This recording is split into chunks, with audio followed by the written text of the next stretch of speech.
Assalamualaikum warahmatullahi wabarakatuh.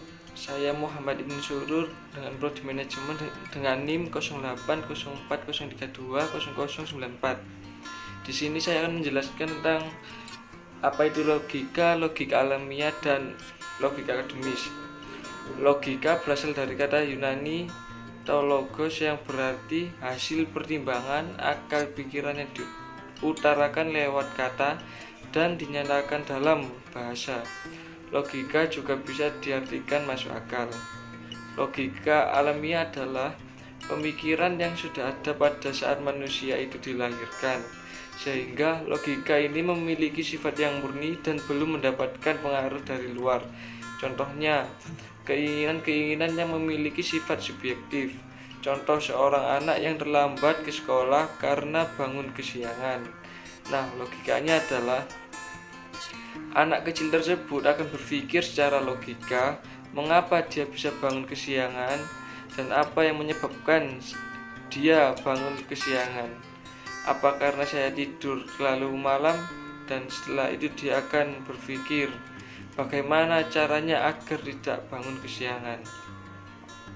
Oh ya, aku bisa menggunakan alarm atau kedua orang tua untuk membangunkan sehingga aku tidak bangun kesiangan dan tidak terlambat untuk ke sekolah. Dari sini simpulannya adalah simpulkan logika alamiah berasal dari pikiran kita sendiri tanpa mempelajari suatu teori. Yang kedua, logika akademis. Logika akademis adalah pemikiran yang dipelajari secara kaidah-kaidahnya sesuai dengan peraturan atau kebenaran mengenai cara berpikir. Maka logika ilmiah adalah membuat akal bekerja secara lebih cermat dan lebih lurus.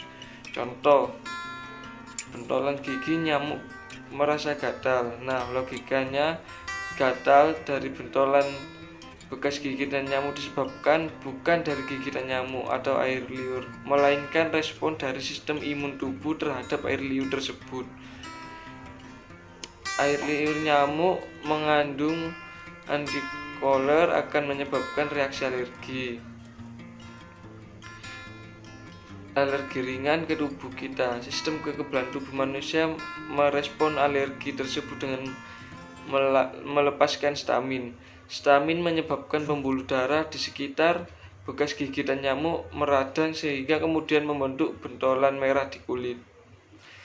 Yang kedua, saya akan menjelaskan secara singkat cara membuat definisi dan contohnya.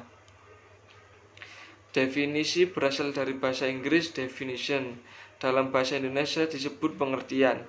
Definisi adalah suatu batasan atau arti, bisa memaknai kata, frasa atau kalimat yang mengungkapkan makna, keterangan atau ciri utama dari orang, benda, proses atau aktivitas.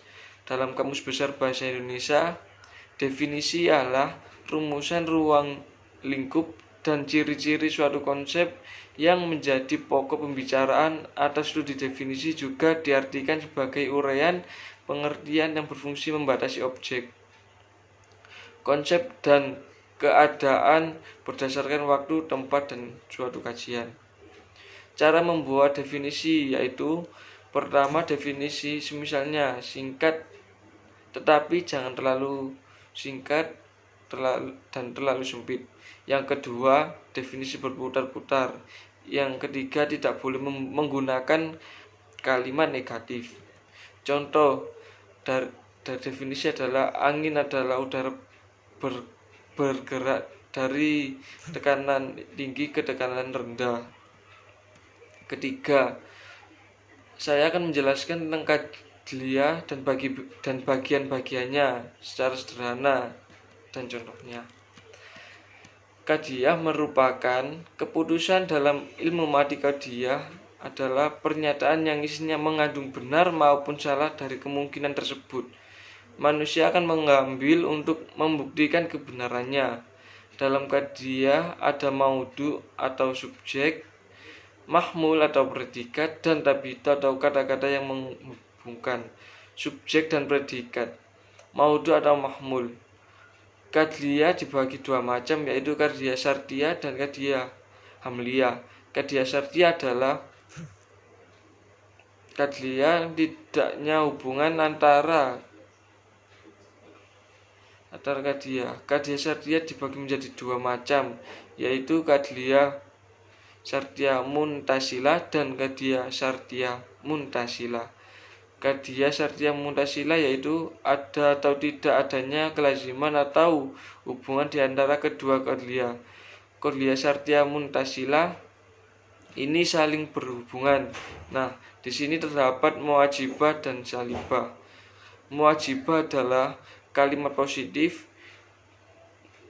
dan yang salibah kalimatnya negatif.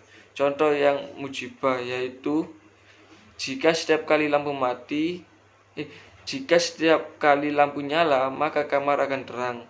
Dan contoh salibah yaitu tidaklah jika Andi istirahat maka ia akan lelah.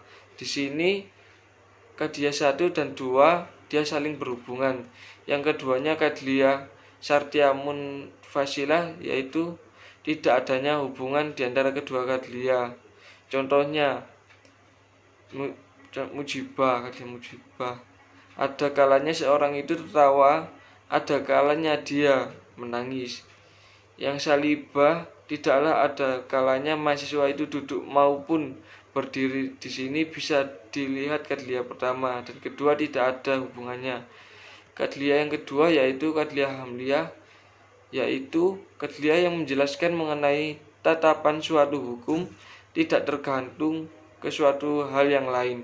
Nah, kadliya hamliyah terbagi menjadi dua, yaitu kadliya muwajibah yaitu positif. Contohnya semua batu itu keras atau sebagian perempuan menggunakan hijab.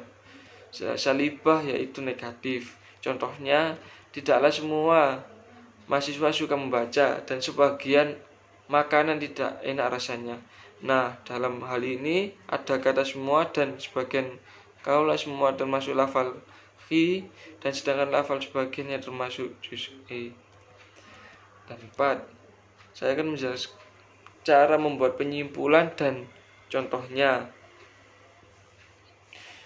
Penyimpulan terdiri dari dua macam, yaitu penyimpulan langsung dan tidak langsung. Penyimpulan langsung terdiri dari 4 jenis. Yang pertama adalah oposisi. Oposisi adalah pertentangan yang terdapat di antara proposisi yang mempunyai subjek predikat yang sama tetapi berbeda dalam kualitas dan kuantitas. Oposisi terdiri 3 macam, yaitu oposisi kontradiktoris atau ketentangan.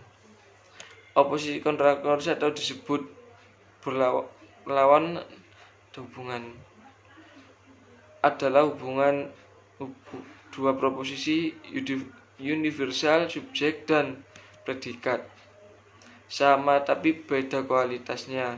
Yang ketiga, oposisi subalternosi atau bawahan adalah hubungan yang terdapat antara dua proposisi subjek dan predikatnya sama tetapi kuantitasnya berbeda. Contohnya oposisi semua mahasiswa UINSA mendapatkan kuota gratis. Hasbi adalah mahasiswa UINSA yang tidak mendapatkan kuota gratis. Jadi penyimpulannya tidak semua mahasiswa mendapatkan kuota gratis. Dan itu penjelasannya. Wassalamualaikum warahmatullahi wabarakatuh.